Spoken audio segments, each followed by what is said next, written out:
बिस्मिल्लाहिर्रहमानिर्रहीम। शुक्रिया जनाब स्पीकर। जनाब स्पीकर, मैं आपकी सजेशन की जो है वो तायीद करूँगा कि कुछ सिर्फ कोई बड़ी ज़रूरी जो है वो काम हो तो वो हम अंडरटेक करें। अदरवाइज़ मेरा ख्याल है कि अपनी जज्बात का इजहार जो है मेंबरान को जो है वो करने की जो है आप मौका फ्राहम करें।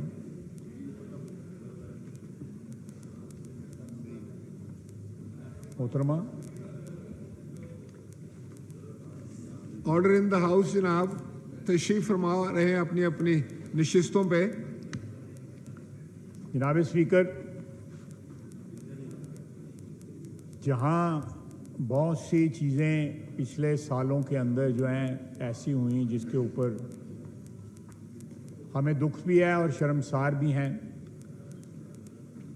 लेकिन एक बात के ऊपर इत्मीनान है कि 90 की दहाई के बाद जो पिछले 23 साल गुजरे हैं पार्लिमानी तारीख के, उसमें तमाम असम्बलियों ने अपनी मुद्दत पूरी की है। 2002, 2008, 2013, 2018 टेन्योर के दौरान जो है वो ऊंच नीच होती रही, खुसूसन ये जो पिछले 5 साल गुजरे हैं। जनाब स्पीकर, मुझे इस बात का फ़ख्र है कि मैं पिछले 33 साल से लगातार अल्हम्दुलिल्लाह इन ऐवानों में हूँ। 3 साल उस ऐवान में रहा, 30 साल हो गए हैं मुझे, और आपने मुझे कल शील्ड भी अता फरमाई। एक पूरी तारीख़ है 3 दहाइयों की, जो यहाँ पे और भी मेरे साथी सीनियर यहाँ पे बैठे हुए हैं जिन्होंने विटनेस की, और मैंने भी उनके साथ विटनेस की। अभी मेरा भाई बरजीश ताहिर मुझसे बात कर रहा था कि बहुत अरसा हो गया है, उम्र भी हो गई है।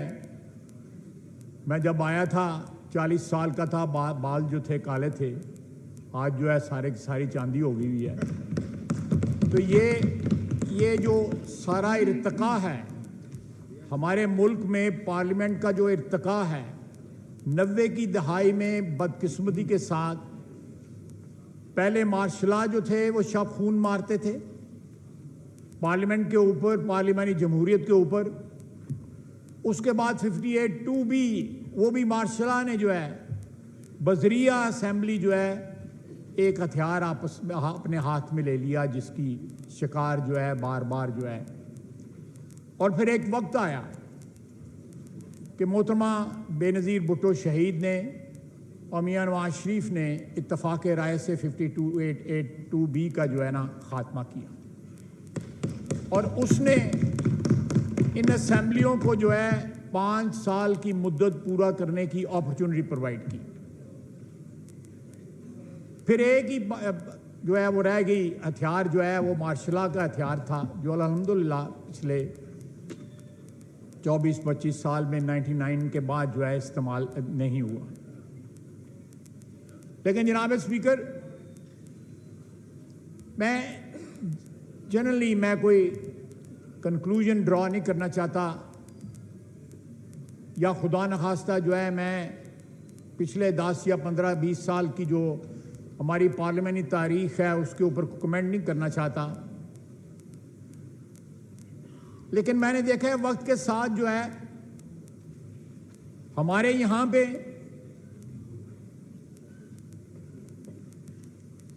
पार्लियामेंट्री जो नॉर्म्स हैं वो आहिस्ता आहिस्ता जो है ना उनका एहतराम जो है वो डिल्यूट होना शुरू हो गया।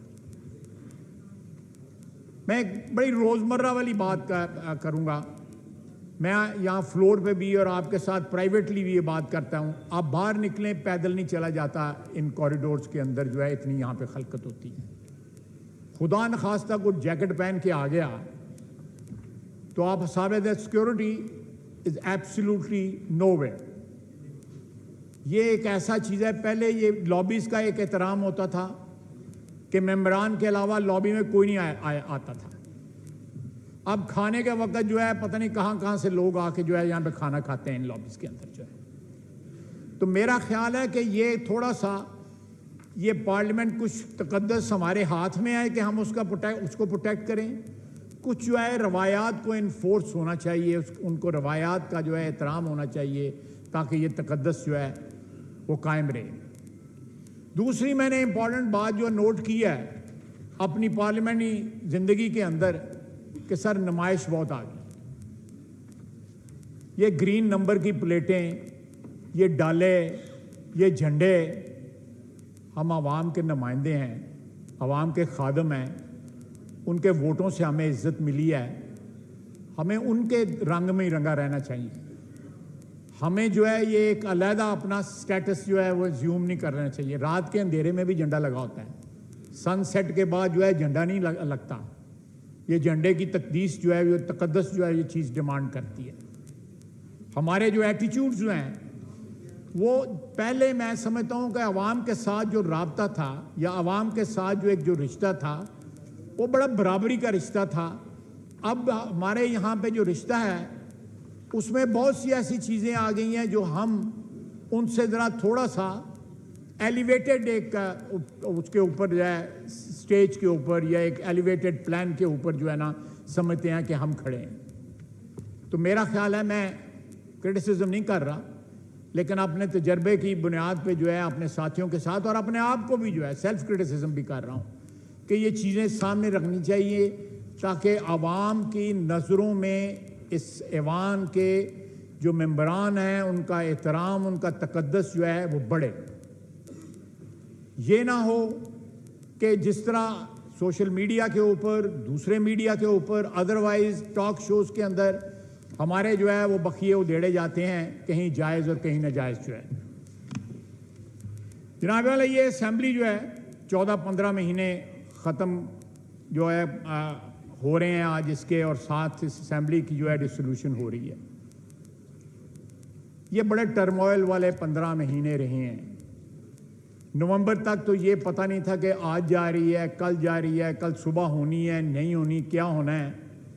नवंबर के बाद जो है एक स्टेबिलिटी जो है वो आई, और उस वक्त से लेके अब तक मासवाए जो 9 मई का एक वाक़या हुआ जिसने हमारी तारीख को जो है वो दागदार किया, और हमारे सामने एक ऐसे शख्स का चेहरा बिल्कुल जो है साफ साफ सामने आया कि वो अपने इक़्तिदार के लिए कुछ भी कर सकता है। वो पाकिस्तान के जो अदारे हैं, उनके जो इस्टेब्लिशमेंट की जो इंस्टॉलेशंस जो हैं, जो यादगारें हैं जिनका एक तकद्दस है, हमारे एयर बेसिस जो हैं उनके ऊपर भी हमला कर सकता है सिर्फ और सिर्फ अपने इक़्तिदार के लिए। जनाबे वाला यहाँ पे बहुत से लोग बैठे हुए हैं मेरे साथी, नहायत काबिल एहतराम साथी, जिन्होंने कैदोबंद की सौबतें जो है वो बर्दाश्त की। ख्वातीन यहाँ पे इस हाउस में पहले भी आई हैं, अब भी जो है आती हैं, मेंबर्स बनती हैं, उनके ऊपर भी जो है मुकदमात बनते रहे, बल्कि कैद भी होती रही। बीबी शहीद ने कैद की सोबतें बर्दाश्त की, मरियम नवाज ने कैद की सोबतें बर्दाश्त की, हमारी बहन ने फरियाल साहबा ने भी कैद की सोबतें बर्दाश्त की। तो ये एक लंबी दास्तान है। 2 पार्टियां जो थीं, जो पहले मुतहारब थीं, बाद में उनमें एक अंडरस्टैंडिंग डेवलप हुई जिसकी वजह से स्टेबिलिटी आई, सियासी इस्तेकाम आया। लेकिन कल एक शख्स कह रहा था कि अपने वकीलों को मुझे जेल से निकालो। अभी 2 दिन या 2 या 3 दिन हुए हैं, और एक ऐसे केस में वो पकड़ा गया है जो मैं समझता हूं कि साहिब इक़्तिदार लोगों के लिए शर्म का मुकाम है कि आप तोहफे मिलते हैं तो आप उनको बेच देते हैं। अल्लाह ताला माफ़ फरमाए। तोहफे जो होते हैं वो चेरिश करने के लिए होते हैं, वो होल्ड करने के लिए होते हैं, निशानी के तौर पे फ़ख्र के साथ होल्ड करने के लिए होते हैं, ताकि आपकी आने वाली नस्लें भी जो है उन यादगारी चीज़ों को जो है चेरिश कर सकें, उनका एहतराम कर सकें और अपने बुज़ुर्गों को याद करें।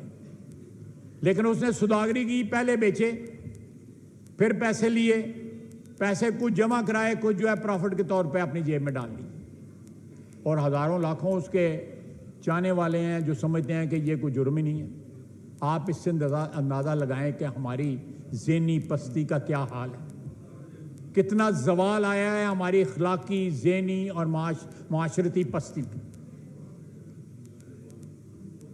9 मई का दिन जो है, मैं समझता हूं कि हमारी तारीख में एक वाटरशेड जो है, एक ऐसा मोड़ था जिसने इस कौम को झंझोड़ के रख दिया। मैं कल प्राइम मिनिस्टर के साथ और भी हमारे कोलीग्स जो हैं, कैबिनेट कोलीग्स जो हैं, वहाँ पे थे। शुहदा का एक का वहाँ पे यादगार, उनकी याद में जो है एक वहाँ पे फंक्शन हुआ। वहाँ पे गाजी भी थे, किसी की लिम्स जो थी जो हैं वो खो गई हुई थी किसी जंग में, किसी हादसे में, दहशतगर्दी के किसी हादसे में। किसी की बिनाई नहीं थी, किसी के बाजू नहीं थे, किसी की टांगें नहीं थीं। शुहदा की माएँ थीं, बहनें थीं, बीवियाँ थीं, बच्चे थे। जो कौमें अपने मौसनों को याद नहीं रखती, वो कौमें जो है मिट जाती हैं सफ़ा हस्ती से, तारीख़ उनको बुला देती है। ये लोग हमारे मौसन हैं, ये लोग जो हमारे सरहदों की हिफाजत करते हैं, बर्फ़ों में, रेगिस्तानों में, पहाड़ों पे। दहशतगर्दी की जंग आज भी जारी है। दुख के साथ कहता हूँ कि 30-40 साल हमारे वतन ने जो है अफ़गानिस्तान में इन्वेस्ट किए, पर हमें आज उसके बदले में क्या मिल रहा है? दहशतगर्दी का तोहफा। ये एक ऐसी जंग है जो अभी भी जारी है, और उस जंग के दौरान जो है आप जो है अपनी दफाई अफवाज के ऊपर हमला कर, जब उनका सियासी रोल होता है, जब वो हुक्मरान होते हैं, तो फिर किसी हद तक क्रिटिसिज्म जो है उनका जायज़ होता है, बनता है। लेकिन इस दौरान, हालत जंग के दौरान जो है, जो PTI ने 9 मई को जो कुछ किया, जितनी भी उसकी मजम्मत की जाए कम है। जनाब वाला, ताकत की जो हवस थी, मैंने अभी कहा कि नवंबर के बाद जो स्टेबिलिटी आई, पूरी कोशिश की गई। मैं ऐनी गवाह हूं कि नवंबर में जो अपॉइंटमेंट हुई, जो चेंज ऑफ कमांड हुई, उसको मुतनाज़ा बनाने की पूरी कोशिश की गई ताकि स्टेबिलिटी इस मुल्क में ना आए। अल्हम्दुलिल्लाह स्टेबिलिटी यहाँ पे रिस्टोर हुई, और इंशाअल्लाह ताला इलेक्शंस होते हैं, इसके बाद जो है नई कौमी असम्बली का नया ऐवान बनता है, तो मज़ीद स्टेबिलिटी यहाँ पे आएगी। और ये जो गू-मगू की कैफियत है, जो एक ऐसी कैफियत है कि जो कैफियत जो हमें ना सिर्फ माशी तौर पे बल्कि माशरती तौर पे, इखलाकी तौर पे, ये कैफियत जो है हमें जो है वो order in the house please. आपस में ऊंची आवाज़ से अगर आप बात करेंगे तो जो ऑनरेबल मेंबर के पास फ्लोर है वो डिस्टर्ब हो जाते हैं। तो आज तो हैप्पी एंडिंग करनी है, खुशगवार माहौल में, मेरा ख्याल है। तो ख्वाजा साहब से भी मैं गुजारिश करूंगा कि सियासी तकारीर तो हम करते रहते हैं, आज खुशगवार माहौल में बातचीत होनी चाहिए। जी तशरीफ रखिए।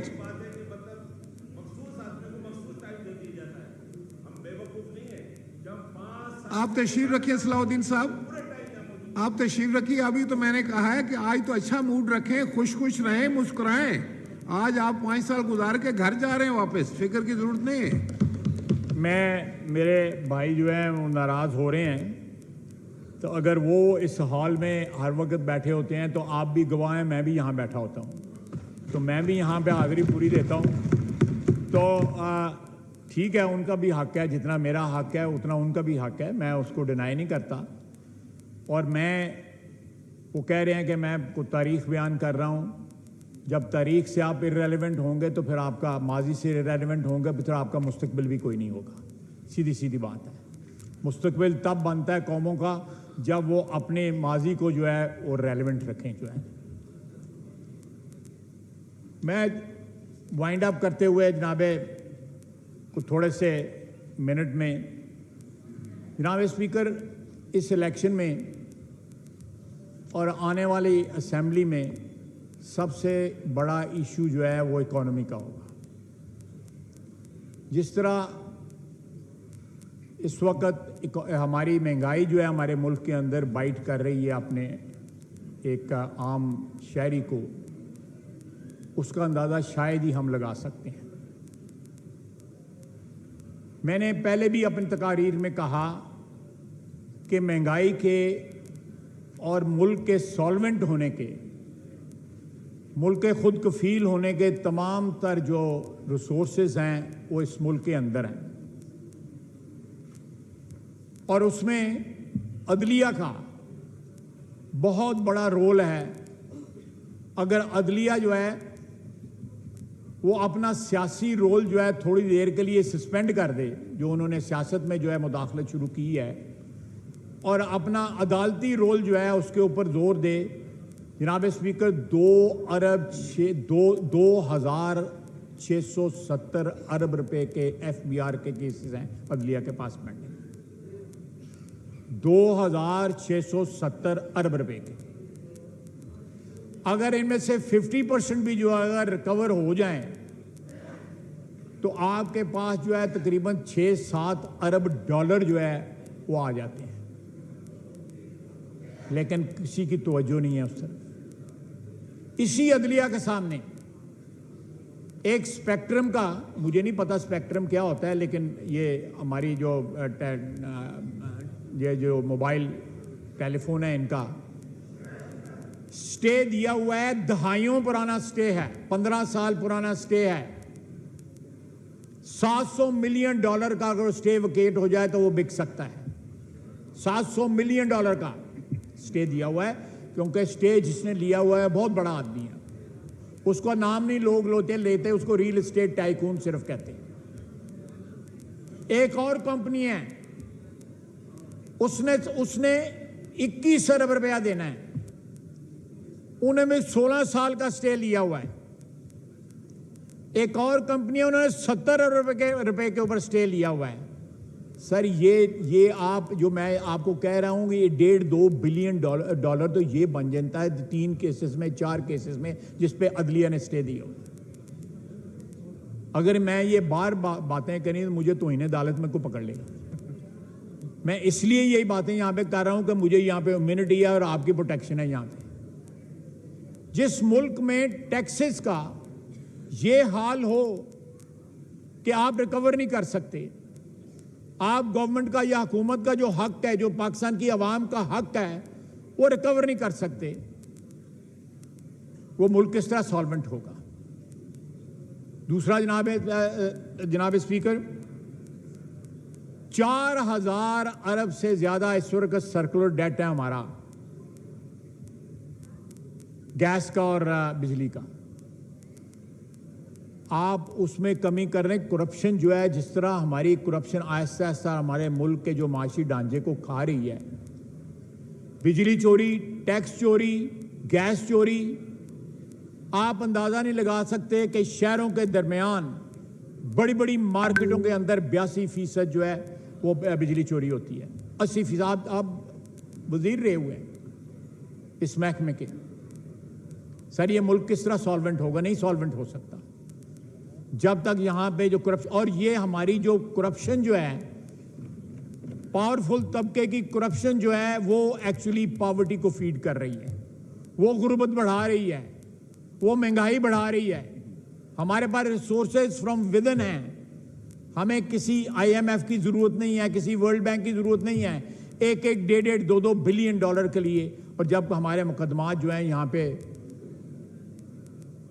कई सालों से, कई दहाइयों से अदालतों में जो है, मैं ये मसला सिर्फ इसलिए उसका जिक्र कर रहा हूँ, कम से कम हो सकता है कोई जज साहिबान जो है वो सुन लें और उनको थोड़ा बहुत जो है कोई आ जाए ख्याल कि पाकिस्तान जो है उसको माशी तौर पर उसका इस्तेकाम जो है वो भी ज़रूरी चीज़ है। वो एक जज था, उसने डैम फंड इकट्ठा किया था, वो 10-12 अरब रुपया पता नहीं किधर है उनके पास। उसकी आज नेट प्रेजेंट वैल्यू क्या रह गई होगी पिछले 5-6 साल के अंदर या 7 साल के अंदर, क्या रह गई होगी? उसकी कोई इन्वेस्टमेंट नहीं है, ना उस पर कोई रिटर्न है।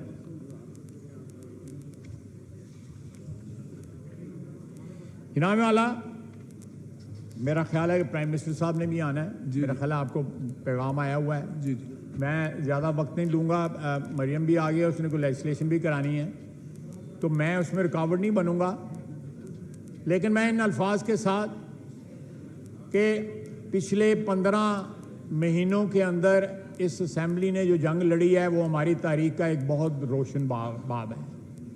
हमारी पार्लियामेंटी तारीख में शायद ही कोई ऐसा मौका आया हो जहाँ पे साबित कदमी के साथ जो है एक हाउस के मेंबरान जो हैं वो खड़े रहे हों और उन्होंने टर्न अराउंड तो नहीं 100% कर सके, लेकिन कम से कम जो है एक बहुत बड़ा ख़तरा जो है दिवालिया होने का मुल्क का जो है टाला और हुकूमत के साथ खड़े रहे, चाहे वो अपोजिशन थी, चाहे हमारे इंडिपेंडेंट हजरात थे। सब ने मिल के ये इस पार्लियामेंट के अरकान ने कोशिश की कि ऐसी सूरत हाल पैदा ना हो जिसमें किसी के हाथ कुछ ना रहे।